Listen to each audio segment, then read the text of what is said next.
Hello, and welcome to a very special, non-special, but very special episode of the Grit and Grime Basketball Podcast, episode 100. We've gone back in time, guys. Back in time. Yeah, I wish I had my sound effects and all that good stuff. Maybe I'll put it in post, but I won't.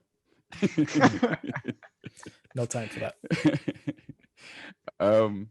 Episode 100, and it has a special theme: love basketball.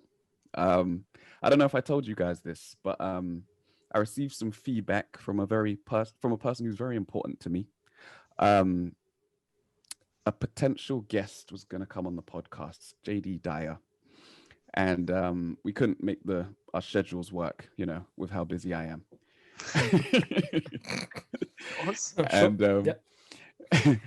And one of the things, some constructive criticism that he gave the podcast, and I'm really appreciative of it, was that the podcast was negative at times. And me being me, that's been in my head ever since. And I think this conversation might have happened last November or December. Okay. So I've been trying to think of ways that I can make the podcast more positive. And that is when I came up with this concept of love basketball. What's more positive than saying what you love about the thing you're talking about? Yep. And I think it's fitting that although we had recorded a version of this podcast previously, I think it's fitting that we bring it back for episode 100, breathe new life into it. And as you guys are going to see, it's going to be a very special episode featuring a bunch of the guests that we've had on the show prior, talking about what they love about basketball. I didn't even introduce you guys.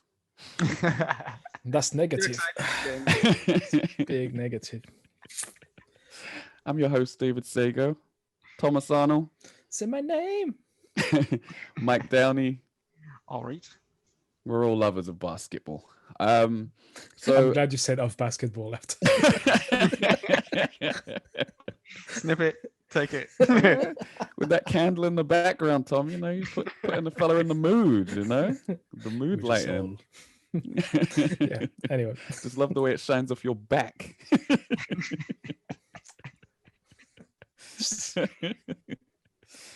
Awkward. Anyway, so too much love, too much sharing. I'm going to share mine first, and I'm going to keep it the same as I had it. So I went with the skilled big, and I think that has shown itself more than ever recently with the playoffs. But I love the fact that in the time that I've gotten into basketball and got more and more into basketball, that there's no longer limits on players and their skills and the way that they play. We've seen the rise of positionless basketball, and a big part of that has been the big men's ability to have guard skills, whether that's passing, shooting, running the floor, which isn't a new thing. I mean, Wilt could really run the floor. Bill Russell could really run the floor.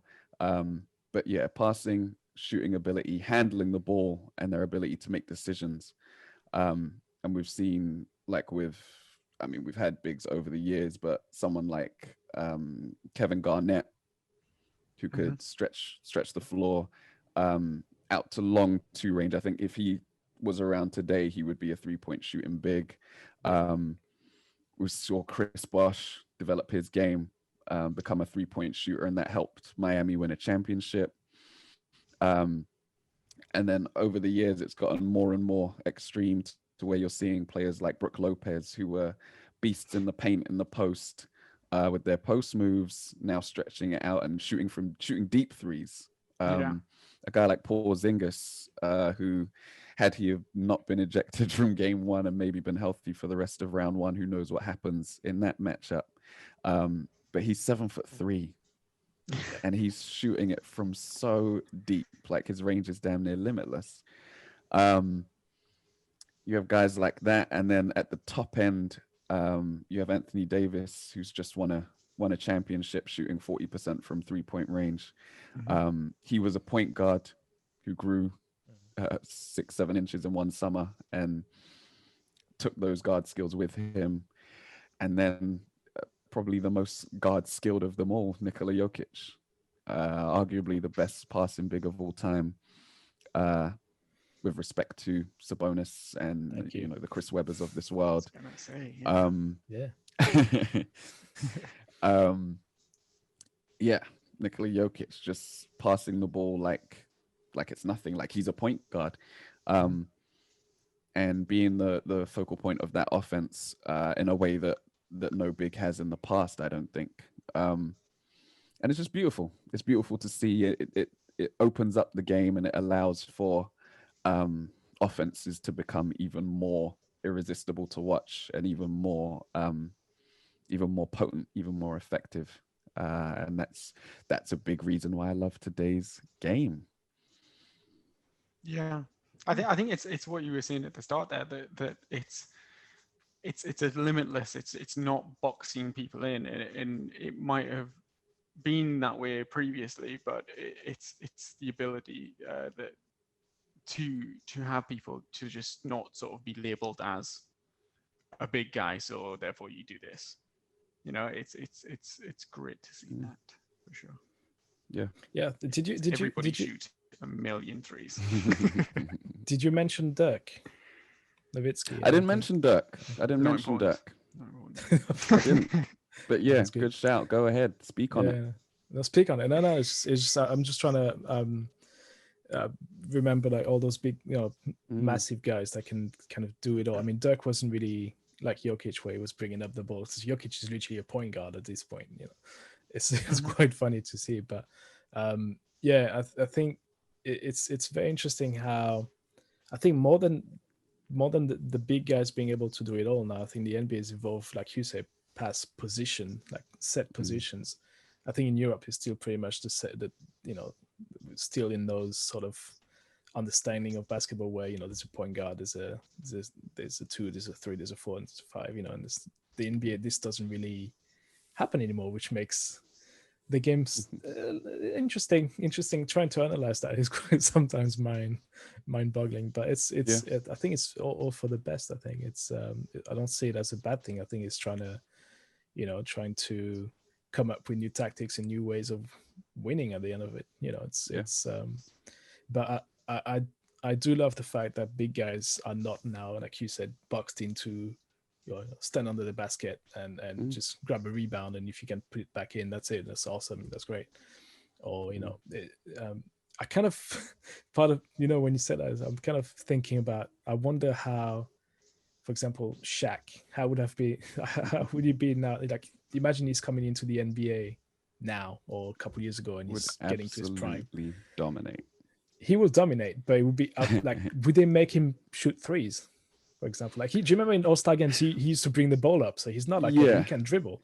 I think if Shaq came into the game today, he would have the handle side of things. I think he'd play more, maybe a bit more like Bam. He would get a few more pick and roll touches.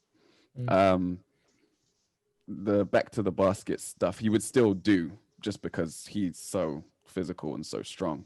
But there would be a lot more pick and roll touches, a lot more running the floor, just with his, because you have to remember that he wasn't as big as he got in the 2000s when he first came in the league. He was like a super athletic player who could run the floor, and was just strong as anything. So he would dominate. He would dominate for sure. And I think we would see a few more of these bigs that are becoming obsolete would come back to the foreground, like a Gasol who came up so big in the playoffs last year because he had to play help defense on Giannis and guard Embiid, was pretty much lost this season because there was none of that. He had to go up against the Celtics team who was playing Daniel Tice as a stretch 5. And first round was the Nets, right? So it was Jarrett Allen, and DeAndre didn't go to the bubble, did he? I don't think so. No, he wasn't. So he didn't really. I mean, Jarrett Allen's not a huge part of their offense, so he just wasn't that needed. He wasn't that useful. But if a Shaq came into the league, all of a sudden you would see those players start to pop back up. That's the thing. Like, I don't I don't know if it's a case that Shaq was so good at doing what he did Mm. that would he have changed? I think in some ways he would have, but A it's little bit. just he was so dominant. Mm, Like I don't know if it's the case of the bigs are going that way mm, because we haven't seen another guy like Shaq. Like there's not been a player come out with that raw athletic power mm. Yeah. that he had. Yeah, Maybe yeah, Zion a little bit. Dwight is Could be probably the one Dwight. that I was thinking is yeah, the closest. So yeah. yeah. It'll be interesting to see how, like, when Zion starts to dominate, I'm sure it'll come Mhm. how people adapt to that. What the prototype for stopping him will be, because I think part of LeBron. why part of why we value like long defensive wing players is because of LeBron, Yeah. right? Yeah. Mhm. You need a bunch of people you can throw at LeBron, and that's part of why everyone thought the Clippers were going to win the ring when the season started, was because they had um Jermichael Green, they had uh wow, the Claw, they had Why? Paul George, they had thingy as well. They let him go. He was at the Trailblazers the year before. Um, Arisa? No. No. Was it no, no, no. Trevor I Arisa? can't remember his No, name Arisa. now. No, he's there now. But they had a bunch of like 6'7" to 6'9" players with length and that could play defense, and that was a big reason why we thought they would be so good. Um, Ignoring like the lack of a point guard and stuff like that. Mm. So yeah, I think a player like Shaq would change things, Mhm. but then on the flip side, he would have to learn to defend in space, Yeah. Yeah. and that would be the funny part, right? It's when he Yeah. comes up against a Porzingis and they just go screw it. We can't guard him, Mhm. so we're Fire just gonna out. let him wreck us, but we're gonna go 5 out and see him try and guard us. Yeah. That's true. That's true. Yeah, and it's those tactics that make it interesting, that make the league Yeah. interesting. For sure. Yeah, it means that you have to have a versatile lineup, and you need to be able to play a bunch of different ways. And you see the two teams that made the finals, and that's what they could do. You That's know, Mhm. exactly they that. could go big. The teams that had their mindset onto like on only one style of play are the ones that just crashed and Mm, burned in the playoffs this season. mm. Again, I'm having a dig at the Rockets, but it's not. Nice. It's Oh, I it's wasn't not. sure. I didn't know who you were talking about, Tom. Didn't know who you Every single podcast, you see, Positivity, Tom. positive. I'm being positive. Positivity. I'm being positive that they are home and they're having a good time. We've seen.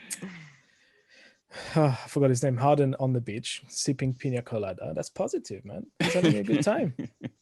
He's out there having fun. Enjoying his time off. Mhm. Um, yeah, yeah. That's that.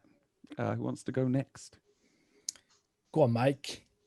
Yeah, I can go. I think mine's more why I love the NBA Mhm. over basketball as a whole. And what I do love about the NBA is the fact that it adapts, it moves with the times, and it's progressive. It makes it an easy league and an easy sport to love, basically. Um, Mm, the way that they have used technology and moved with technology with Mm. things like YouTube and making the rights to highlights and things like that not locked down as it has been with other leagues is just massive for international fans like us. That is actually a really huge thing. Things like League Pass yeah. and the stuff that they've done with that, like being able to access every single game, is phenomenal. We don't get Mm. that level of access to British sports when we're here, Yeah, yeah. and we can get it to the NBA, which is just it's just great. And it, with with the bubble, with what we've seen this year, they've probably done that the best out of any league Mm. that I've seen. You know, Yeah. the fact that they were savvy enough to have the fan wall thing there, Mm, um, that was great. You know, you're giving fans like a way to still be involved and still access sort of something that they're really missing and Yeah. didn't have in their lives. So it's great to see that, and it's good to have that. And then you go to the stuff that they do on social injustices and sort of backing their players and things like that. Again, the you compare it to other leagues, to other sports, and it just makes it an easier and more comfortable sport to enjoy. So it's stuff like that that I love about basketball, and I think it's inherent in the sport that it's like that it brings people together. Mm. Ooh, that's Mhm. yeah, that's a nice segue into mine, but we can discuss yours. Yeah, no, it's I Really think good discussion.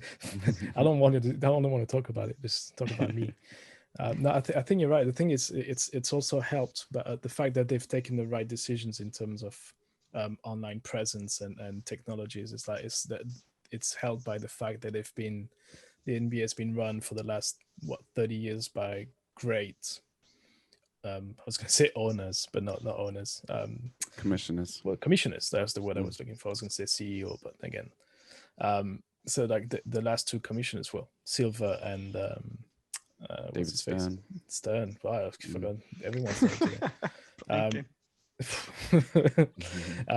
Yeah, so it's the fact that these two kind of ushered the NBA into this worldwide phenomenon, and the fact that Adam Silver has managed to make that transition into the online world Yeah. easily and very cleverly done. You know, the fact that they actually, because I remember when one of my first job out of uni in the media was working for a company that was producing the NBA on Channel 5. Wow. Mhm. And they say buying the rights to the NBA for anything is hugely expensive, and they're Mm. very hard to talk to, very hard to Mm. get anything out of them for not even for free, but like for something cheaper than what they base Mhm. the prices on. So anything that had to go online in those years was like back in 2008. Like they couldn't do anything because it was so expensive. But now I think they kind of changed their tunes and realized that they need to be present on on YouTube and have a bunch of content on there. Yeah. I think what was those highlight channels? There's the famous one that got hired by someone in the NBA. What's that one? Is that highlight? No, House of Highlight. Is it House the of one? Highlights ended up I think it's one of them. working with the NBA Yeah, through I think they're part of like the Bleacher Report media company. yeah. There was another one. There's another one on YouTube that was doing extended highlights of games like every single day. Zemo Pieto. Yes, that's the one. Yes. Yeah. Yes, and he I think he got hired by a team at the end of it, or hired by the NBA to work on content. Yeah, I think he got one hired of the by two. I think he got hired by the league. Mm. But Laker Film Room, who used to put his videos up on YouTube. He was a Redditor who used Yes, to analyze the Laker games. He was working for the Lakers, I think, from this year, or was it last year? Maybe it was last year. Um, yeah, and now he does stuff for their official channels and stuff like that, which is huge. yeah. Very. They just understood that you cannot just keep everything under wrap, and you can't control everything. So you might as well Mm. give it up to give a portion of your content to people online that are part of the crowd that is on YouTube, and you can just feed them content and say, okay, it's cool now, go for it, do highlights, and Mm. because it costs them nothing, it's all Right. gain Yeah. for them. It's actually costing them more to kind of put a price on it, because then Police your it. product is kind of caught, like it stays in that one corner of and it's coming from one source, the NBA itself, where somebody can just grab their computer and record the game and just do their highlights. But then it's anyway, legality doesn't matter, but it's they understood where we're going with this, social media and technology, and that they've Yeah. taken that turn very well. Yeah. It moves so fast that it's hard for organizations as a single thing Yes. to adapt to it and to understand how to get the most out of it. Yeah. So allowing sort of creators to be able to do that has allowed it to build in the way that it has. Like the House of Highlights is a huge sort of example of that. You know, Yeah. I don't know if the NBA would have got there had they just said nobody's allowed to do stuff apart from us, and we're gonna. It's yeah, it wouldn't Nah, have but happened. Right? yeah, To reach a younger audience, yeah, that it would certainly make it a lot harder to appear cool, you know, because Yeah. that's what it's all about. To sell your product, you need to be, you know, you need to give access to people. You know, there's a lot of, especially they also letting the players get on YouTube, and like within the bubble, there was a bunch of players that were doing vlogs and stuff like that, which I thought was quite interesting. Mhm. Yeah. You know, I'm not sure if that was to happen in the NFL that you'd see anything like that, for example, because I don't think they're as progressive in their ways of maybe giving up content and giving access to people. And that I like to see that. that takes me to the email I was sent today from Adam Silver himself, not the NBA. It's from Adam Silver. He said, "Hi, David," and I'm pretty sure I'm the only one that got one. Yeah. But it just spoke about the success of the bubble and stuff, and thanked you for being a fan and like being on this journey with the league as they tried to end the season. But then towards the end, it said, make sure you follow, you know, the players and the teams on social media while they prepare for the next season. And I thought that sort of spoke volumes, because I think that goes to show that they're not necessarily, they know that not many people are going to watch like hardwood classics, for example. As valuable of a property as that is, they know that, you know, watching highlights of old games and all of that stuff like it's just not going to draw people the same way that social media does. And I think one of the topics that we've been shuffling around the last few weeks has been the TV ratings, and TV ratings are down. But I wonder if, as much money as they do get from the TV companies, I wonder if they understand more than any other league that the value of being huge on social media and having so many people that are willing to watch highlights of the NBA or little videos from the players in the NBA, or whatever your connection is to the NBA. It doesn't necessarily have to be as a fan or as someone who loves the sport of basketball. I think the league's popularity has kind of transcended that a little bit, by doing exactly what you're saying, Mike, by allowing these highlights and other little personal looks at the players to occur.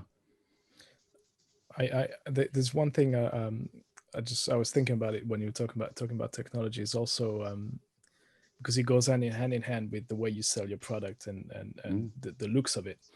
And I think the one thing that we because you're thinking technology, you're thinking a lot about online presence and that sort of things, right? Because I'm thinking also the way they sort of played with, again, that's my TV hat on now, but it's like the way they played with camera angles. So like they were putting a camera behind the backboard and getting. Do you remember that low camera that they had in All-Star game? What was it? 20? Which one was it? 2000 and. Oh.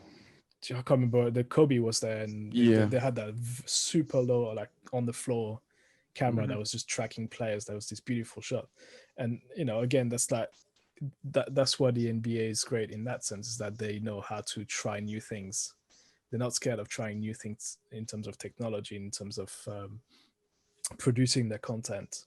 I think that's what that's one of the things. Yeah, I agree with this. One of the things I love about the NBA is that they know how to do that. They know how to package their stuff. They know how to make it look different, even though it's the same sport. It looks different, and it's a different approach.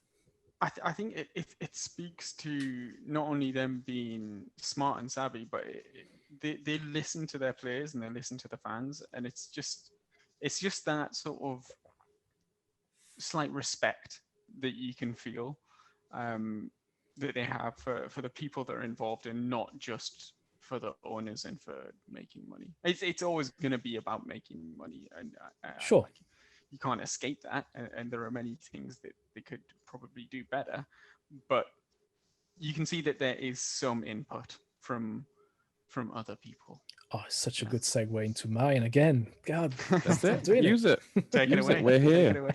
We're here. No, but I kind of like the topic that the technology one, because that's something I like also. So it's quite interesting to kind of marry both of them. What was mine again? Yes. No, let's go back into sort of a broader approach. So I'm not talking about the NBA in particular. I'm talking about the game of basketball. I think the thing I love about it is the values that it teaches everyone, especially friendship and being accepting of everyone. And I think that's what I was saying. It's a nice segue into it, because it's even though it's about money, yes, in terms of professional teams, there's, like you said, there's respect, and that's something that is taught from a young age when you start playing basketball. I think that's what we were talking about before we started recording with Mike, is that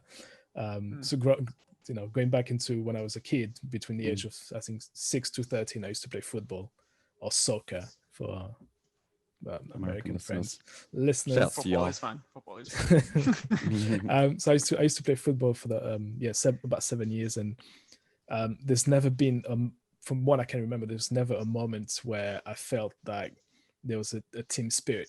Like from pretty much from a very young age, I noticed that there's a different feeling about playing football. It's like parents are always, again, maybe it's a French thing, but like parents that would come around and watch games on Sunday mornings, like, could be very abusive at times if the referee would, do something that they would think is wrong. And between teammates, like, you would have arguments before, during, and after the game. And I was like, coach, training session, I'd be like, and it got to a point when I was like, I don't like this anymore. The last couple of years, I was like, this, I can't see myself, like, my values don't really go with what football is trying to teach me, or the sort of lifestyle that goes around it.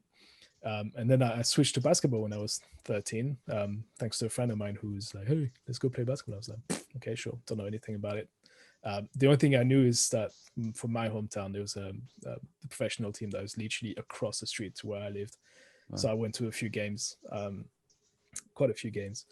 And I loved the vibe there compared to football stadiums where it was pretty rough. In basketball, it was always very friendly. You can take your kids there. And then when I started playing team basketball, club basketball as a teenager, like, I realized that I've never had a single argument with anyone on my team, on the opposite team.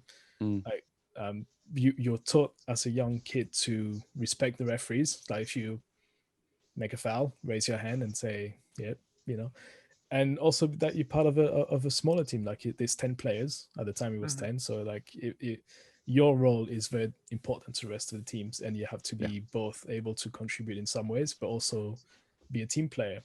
And that's what I was looking for at the time. So, and the amount of friends I have made from basketball, even at a young age, like, 14, 15, I still have them in my life now. Because they all, for the vast majority of them, very accepting, very, we all have different political, religion, different other personal attributes that differ, but like the one love about basketball, kind of brings you together. So I think that's a cool thing. And even like moving to the UK, apart from work, the place where I've made most of my friends is in basketball. The people that I still have that are still in touch in my life now, very likely is probably like half of them is from basketball. Like who? No, you guys. I just use you for fame. Come on, clout. But I mean, you know what? You said that, but like, when did we actually met? That was like, I moved back to the UK. It was 2011. It's freaking 9 years now. Yeah, that long. 9 years. 2011. Was it Battersea? In 2011. In Battersea, because yeah. Jesus. Do you mean it's when I carried you? on my no, it's because I was in France for a year, 2010, 2011. So yeah, 2011 is when I came back here. So yeah, and that's when I started playing basketball in Battersea. So that yeah, and lots of those guys I'm still in touch with, and we all share the same kind of values again. So yeah, that's what I love basketball. I think is the vibe, and like when I think again, would I take my kids to a football stadium, especially in France? I'd be like, nah. But a basketball arena, very much. Yeah, there's I've done that already multiple occasions. It's always been a good time. Yeah, if you're going to Do you take remember them those? to football, you at least need to have like a conversation about what's going to happen beforehand. Yeah. You said that basketball, yeah, you don't need to. You saying that, but I did have that. So my daughter is now 11, and so we went to a couple football games. Not last summer, the summer before that. So she was 9, and I told her, I was like, look, it's not no one's gonna get shot or anything. You know, there's crowd movements and there's a lot of people, and sometimes there's a lot of hostilities and like chants and stuff like that, and it might not be a good time, you know. But in basketball, like I've never say anything to my daughter. It's like, hey, let's go in there. Well, you'll see is a bunch of people running on a court, and cheerleaders the timeout, and we'll have a hot dog, and it's good times, you know. And that's the sad part of it. Again, sorry, it's negative, not negative, but it's just the truth. Yeah, so that's it. Yeah, no, that is really interesting. Actually, there's a few things that you said in there that are true for me as well. Like as far as not really having arguments on the court, and and in contrast to football, where I definitely have had arguments on the field with teammates, or had to hold them back while they got angry and stuff like that. Like, not to say that people don't get angry on the basketball court, because they do, but it's a different type of rage. Tends not to be conflict. It's more of an anomaly when it does happen. Like, of course it's gonna happen, but it's not every game, right? Like it's a bit more of a surprise. I've seen the one of the main difference, for example, in football, like when it happens that obviously the ref can make a mistake, right? They will just call something that is absolute BS, and everybody knows it, but then it's too late to go back on that. Like in football, the ref could get freaking tracked all around the field, and just like somebody would just chase him down, surrounded, and it would go on, and in basketball, like I don't know if you guys remember when we played that league a couple of years ago. Like there was a couple of games where I get pissed off at the ref, but like after 30 seconds, you're mad, but then I'll go and talk to him. You just get on with it, and it won't like I'll go and shake his hand at the end of the game, and and you understand that it's a mistake and it's fine. But like I've actually never seen it in football. It's I think it's from, like I said, it's like from a very young age they do sort of put the emphasis on, you gotta, there's sportsmanship to, you gotta be fair. Somehow gotta be a nice guy. I like that. I like that a lot. I can feel the love in the room. That candle's burning bright. You don't know I'm listening to Barry White. I'm not listening to you. So what's happening? I mean, me, Barry White. Is there a difference, really? Do you want some oil? I don't know what that is, but you need to put that away. It's actually gel, antiseptic, whatever. Yeah, man. You got to stay clean in the pandemic. Mike, you did say that you that was what you loved about the NBA. Did you have any ideas or maybe smaller things that you love about basketball specifically, or what made you fall in love with basketball? Yeah, I mean, I came into basketball quite late. Like, I didn't really start playing until I was like about 17, and went to sixth form. And it's I like sports in general. I've always been quite sporty and stuff like that. But there's just something about basketball that, it rings true what Tom was saying quite a bit. I mean, I don't have as negative view as you do for football, but there's definitely something about the fact that you've got a smaller team. There's probably more reliance on the individual to perform each game. That it it breeds respect for each other. It breeds sort of a better team feeling. And yeah, I mean, if I've never had better times than sort of playing basketball in leagues and stuff like that, and being part of basketball teams. It has definitely been the best sort of team environment things that I've been part of. So it's it's that is definitely something that is very appealing. What Tom was saying, it rings true to that, and it's an exciting sport, right? I mean, come on. Yeah, I mean, piggybacking off that,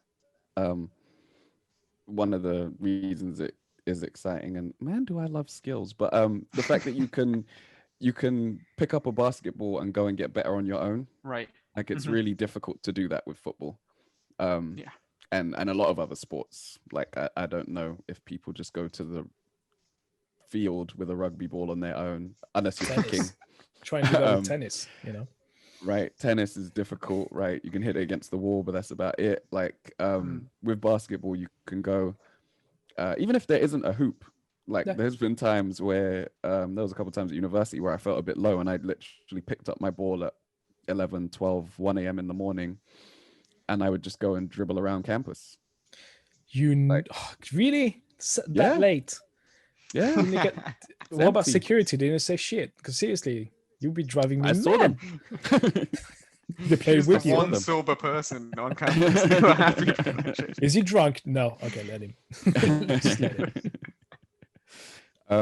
But yeah, you can literally just pick up a ball, or even like I spent a lot of times annoying the people in our building, as you know, Mike, just by sitting at my desk like this and dribbling, like working on my left hand, working on my right hand, dribbling under the chair. Like you can just do it and get better. And I love self-improvement in general. It's one of the things I love about sports, period. But I think basketball takes that to a whole nother level. That's a good point. Yeah. Now I had many times, like growing up in Sunderland and playing basketball there. And again, this is something that Tom was speaking about beforehand. There's not a lot of opportunity to sort of have organized basketball sort of games or leagues and stuff like that when you're growing up in the UK. It's definitely something that we should look to get better at. But the fact that you, as you said, you can pick up a ball, and I spent many evenings and weekends just at a hoop by myself, shooting and sort of dribbling about and stuff like that. And yeah, that's fine. It's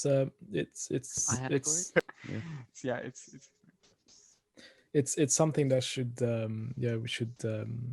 that should be definitely looked into, is how to improve. Because I do feel like there's a hunger for the game in the UK. I think it's a market that is largely untapped in terms of talent and even underserved. financial. I'd say it's underserved.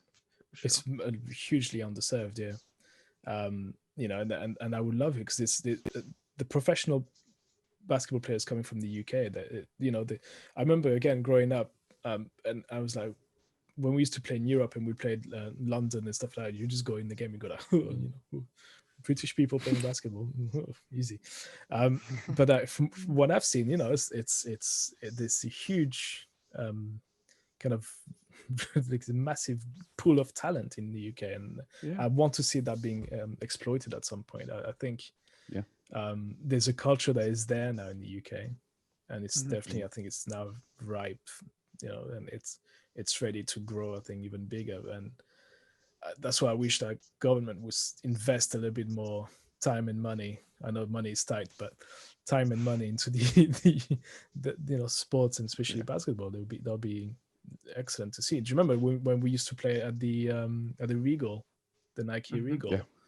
You see all these kids there. It's like, it's socially also it does the job. It's like they've shut down a lot of how's it called, after school clubs, leisure centers and stuff like that. It's like, well, it gets people if you want to talk about society and the way it impacts people, it's like it does get people out of trouble if you get them to play something that is easy to pick up in terms of understanding and in terms of techniques and stuff like that. If you put some time into it, you can become quite good at it. And it's cheap. And it's cheap. cheap. It's dirt You cheap. You can have 30 people in a gym. Yeah. And that gym is what, 4 badminton courts wide, but only 8 people would be playing, or whatever, double that. 16 could be playing on that badminton court. You can have 30, 40 people all playing at once. Like it's not a high barrier of entry at all. Or even playgrounds, outdoor playgrounds, there should be a lot, like especially for a city of like London is I wish there were far more than the numbers we're seeing. Again, there's something that I was telling Mike, is like the access to basketball in France and in Spain also, it's hugely different. It's like you can literally go anywhere and you find a basketball court in a good condition basketball court, like you can access for free anytime. That's something that I feel is sort of lacking in the UK, is access to basketball. And I like it to be getting the love it deserves. For sure. There's actually a petition out for that, which I signed. And I think it's important that we, as part of the basketball community, push the government and push the powers that be to be better and do better. Push Basketball England as well to be better and to do better. And as Mike said, to serve the community that we have, because there is a lot of talent and there is a lot of interest. And that needs to be shown, that needs to be known, because the popularity is there. Yeah, and whilst we're on the subject of basketball in the UK, I've been watching the finals and the playoffs through Sky, and congrats to them for getting a couple of guys that can actually like speak on the game properly. Like the guy you mentioned, JD Dyer and Mo Muncy, alongside BJ Armstrong as well. Like that sort of stuff, like that's good to see.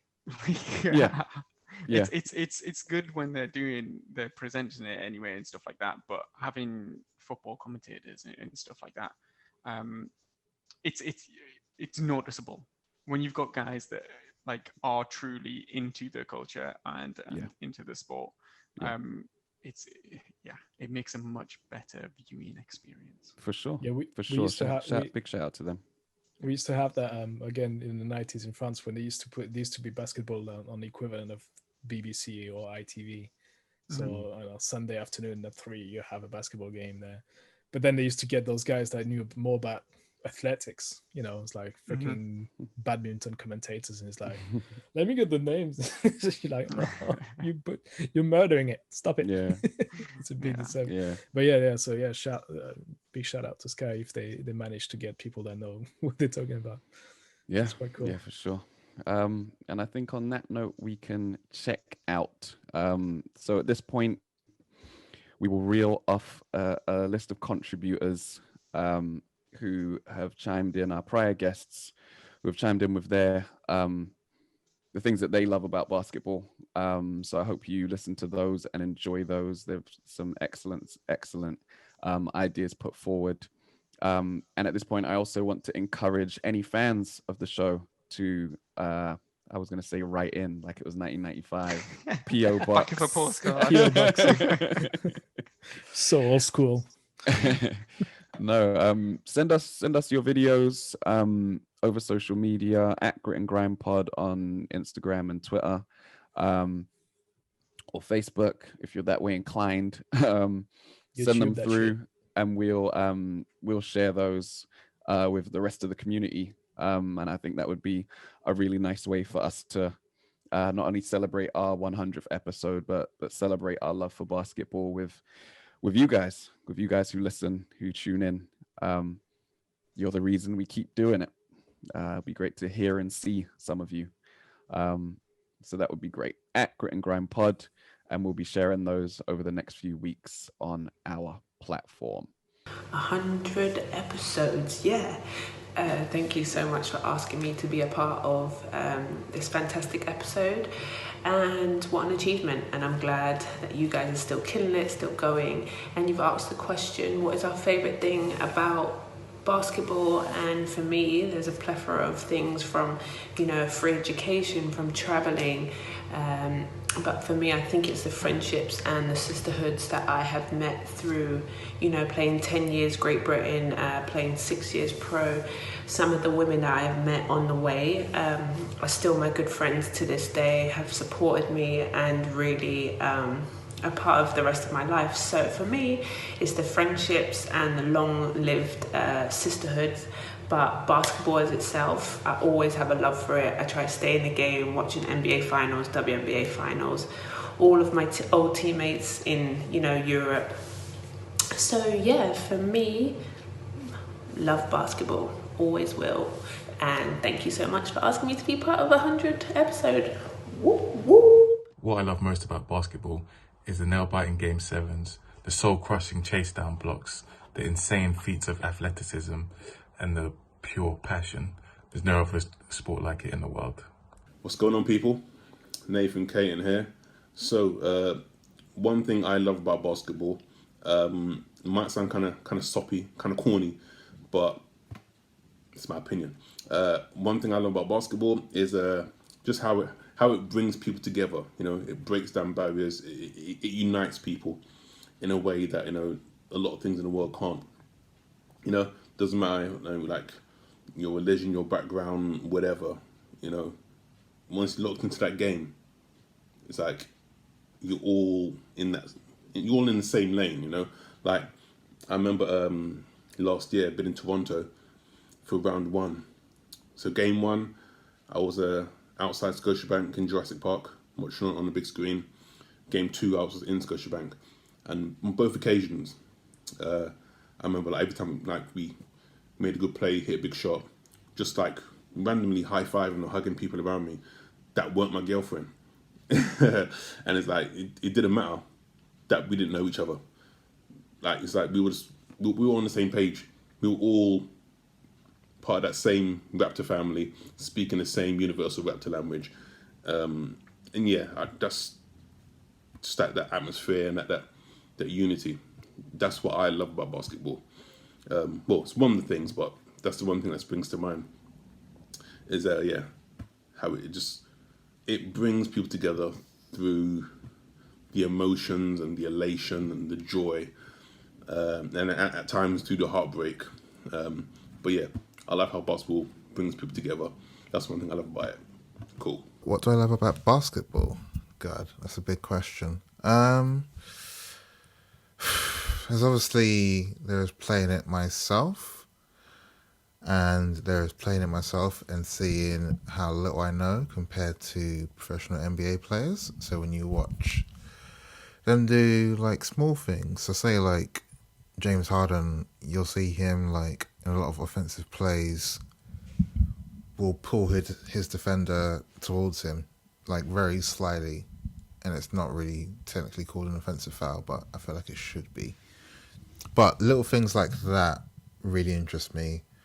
I remember watching a little clip of Iverson in the Olympics, and he was going in for a layup, and someone went to swipe the ball, and he just sort of turned his hand to make sure that they slapped his hand, and I was like, I didn't even notice that in real time, but in the replay, I saw it and I was like, oh, that's really smart, and that's really the level of intelligence and wits to move from this guy's hand is coming to I'm spinning my hand over to make sure he slaps my hand is more than a few levels beyond me. So I am always amazed by that level of intricacy in basketball plays.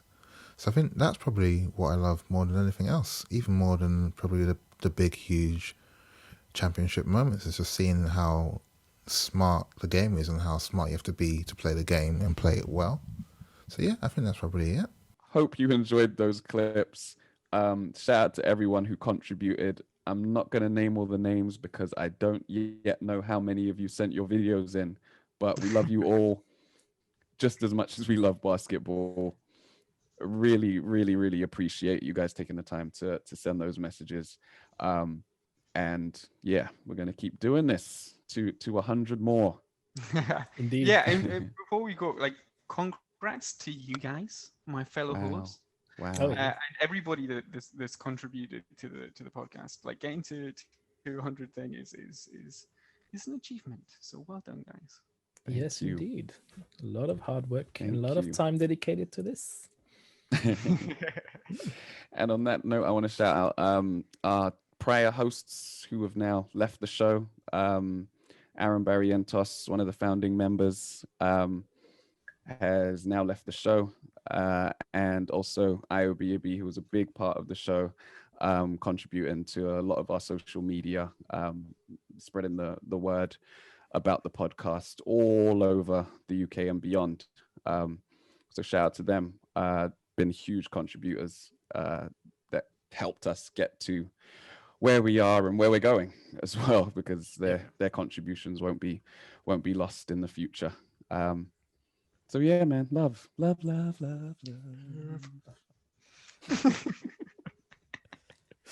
So from me, David Sago, from Thomas Arnold, Good night, ladies.